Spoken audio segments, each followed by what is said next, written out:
Weili Zhang, strawweight queen pin. And that's right, queen pin, not kingpin, queen pin. Supposedly is going to have her next fight in the first quarter of next year against Rose Namajunas. But we've talked about it. There's been a lot of discussion about it as well in the MMA Twitterverse and so forth and so on about Nunes versus Shevchenko and Weili Zhang versus Shevchenko, and which makes more sense.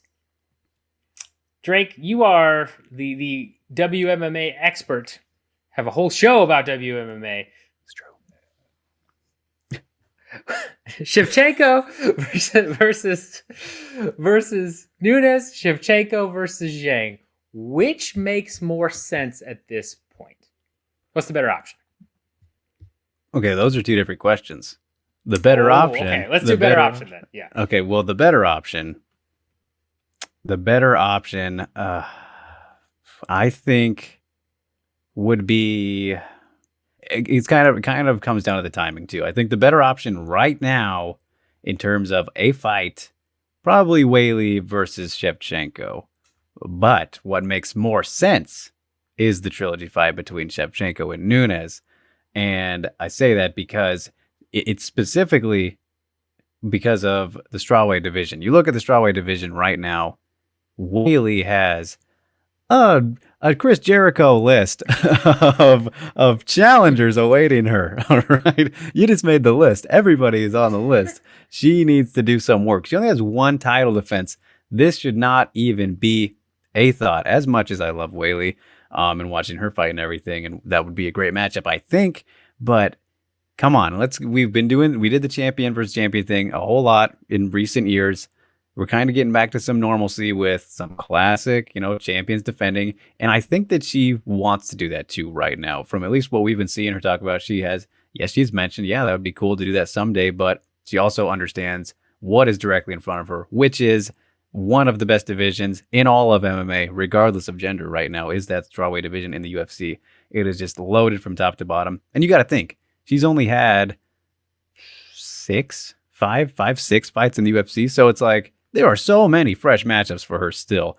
And just all these viable challengers that to hold up this division would be an absolute travesty and something reminiscent of, let's say, what happened with Conor McGregor at lightweight and or featherweight, or, something, with welterweight potentially that we've seen in the past with George St. Pierre and people alike. Not as much as the other one I mentioned there, but, the division is too good right now to put that kind of roadblock on it. We're already having to wait a while right now for the Rose matchup to be made. And with Tatiana Suarez being out and injured for, who knows when she's going to come back. And she was very close there and is still close, but we'll have to, maybe win 2 now. Who knows how many she'll have to win once she comes back because of all the time that's elapsed. But yeah, in terms of the logic, that should not even be thought about until Weili has at least 4 title defenses or something reminiscent of what Joanna was able to put together. Like, if the flyweight division was around at the time of Joanna's reign, I wonder, how often people would have been clamoring for that, because even then you think about Joanna didn't have any rematches aside from Claudia, which that one was very well warranted. So it's like she had plenty of fresh, reasonable challengers, to face off with and defend her belt against.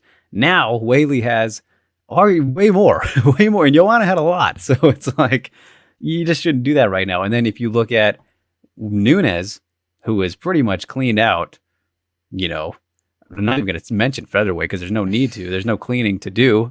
As much as I am in full support of those women and getting their opportunity and everything, the UFC just does not give a flying fuck about them, and have not for we're going on 4 years of existence now, when they've had less than, at a time at peak, they've had 8 fighters, I want to say. And that's counting some people back and forth. It's like, That's generous. 8 is generous as the max amount of featherweights UFC has ever had.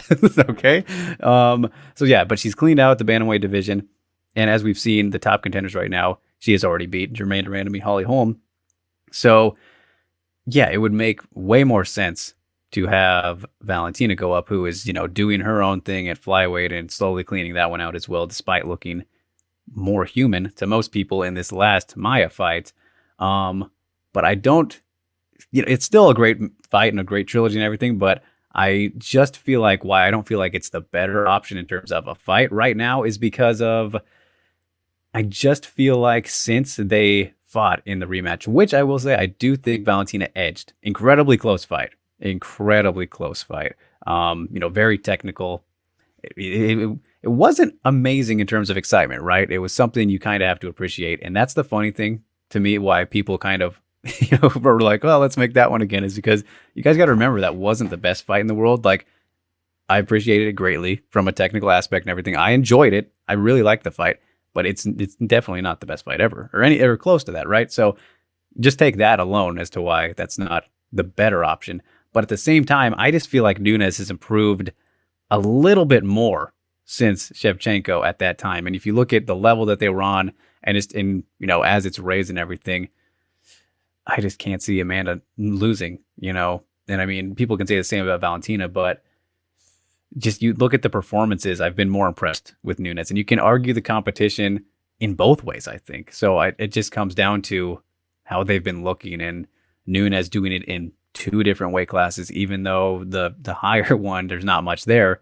It's still something to consider. So I just think that Nunes would win a lot more similar to the first fight than the second fight if they were to have the trilogy. So something new like Weili versus Valentina and styles considered, Weili going up, all that, I think is a lot more intriguing at the moment in terms of what could lead to excitement, right? They're both very intriguing for their own reasons, but that's why I have each of those in each time. And I really just rambled there. So, Pat, what are your thoughts, man? This is just me talking right now. Don't forget to like and subscribe, you guys. Yeah, exactly. Before I get into it, make sure you like and subscribe. And let us know if you appreciated Drake's ramble or if it was a little too long. You set me up with right, the compliment. I mean, no, I mean, you are the expert. I will gladly cede that to you any day of the week. My thoughts are very similar in terms of, if you look at who Valentina has been fighting and who Nunes have been fighting versus the list of worthy competitors at strawweight, it makes sense that you do Valentina versus Nunes for the trilogy because, again, I thought that second fight was extremely close. I, too, edged it for Valentina. It's definitely worth revisiting, especially because her only loss at 135. Valentina's only loss at 135 was against Nunes. She beat Pena, she beat Holmes, she beat so many other people. Like that's not a someone who's gone up to 135, struggled, got a title shot, and kind of lost it. That's the only person she ever lost to in that weight division was Amanda Nunes. Twice. Once, I think if it had been 5 rounds, I think Valentina would have won, but Nunes clearly got the decision. Second time, I thought it was super close, and I think Valentina edged it out, but it went the other way because judging.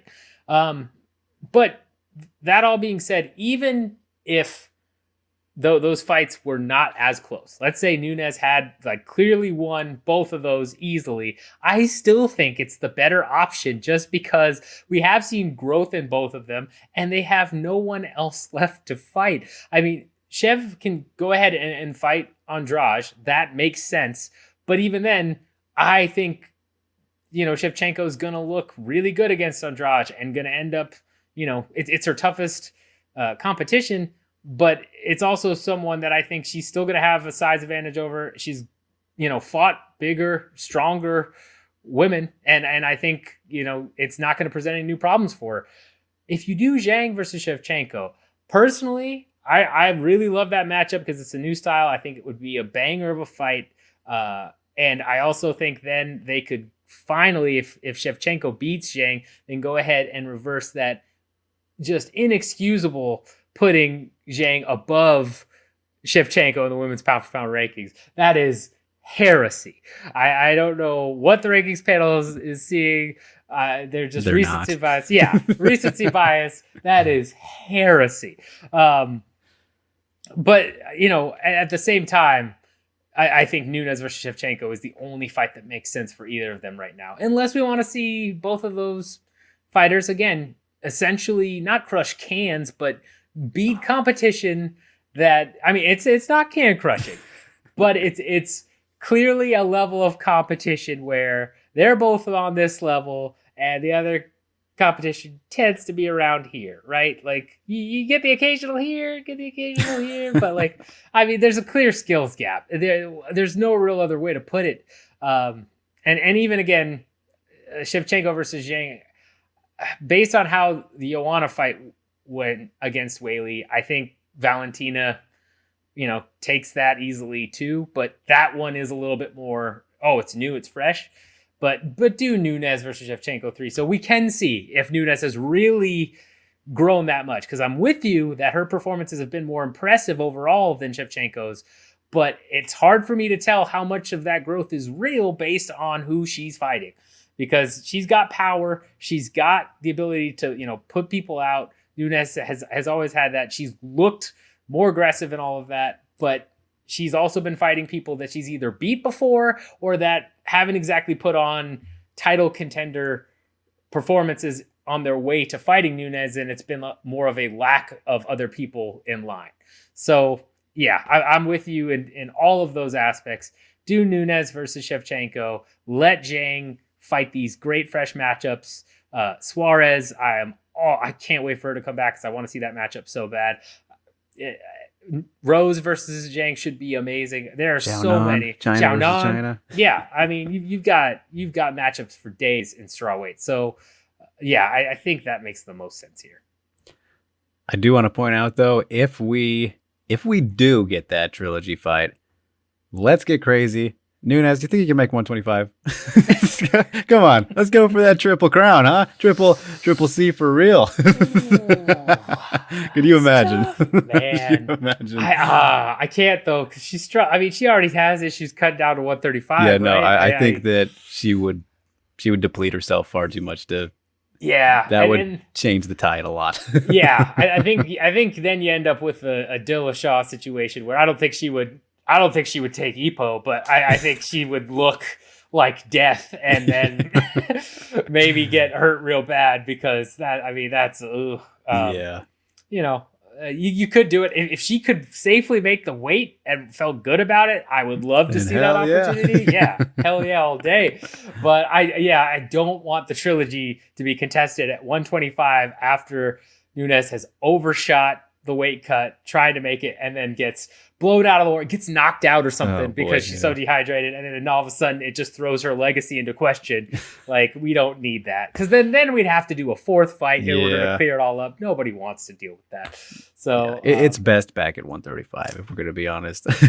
Yeah, well, it's especially because Shevchenko's already proven again that she is very good at 135, and that yes, she belongs at flyweight. She is the quintessential flyweight. I don't see someone challenging her for a long time yet. We'll see if any contenders emerge, but she, all the straw weights that are or bantamweights that are moving to 125, I don't see any real threat there right now.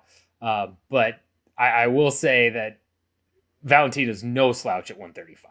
I mean, she's very good at both those weight classes. So do the trilogy there, and then do. Once you have that trilogy fight and Zhang's cleared out the strawweight division, if she succeeds there, then do Zhang versus, Shevchenko. Yeah, exactly. So they got things to worry about, though. Different things to worry about. So I don't think that we'll see either of those necessarily too soon. Just all things considered. Because it sounds like they're, going to still give Megan the title shot, which, it's not her fault that the fight isn't happening next week. Now that's supposed to be next week or this week at the time of recording. Yeah. Excuse me. So yeah, there's a lot of moving parts. There's 3 divisions between these 2 fighters. And I mean, all of them, if we're going to count everybody we've talked about so far. So I don't know if the UFC wants to play around with that puzzle necessarily at the moment. Yeah, I have no idea. And to cap it off from my end, never forget that the UFC did an Ultimate Fighter of featherweight participants, and every single one of them that was signed moved down to bantamweight immediately. Not a single one stayed at featherweight. They had the Ultimate Fighter featherweights. Macy Chiasson won that, and then immediately dropped down to 135. And that was that. So frustrating. Very frustrating. Very frustrating. It's terrible.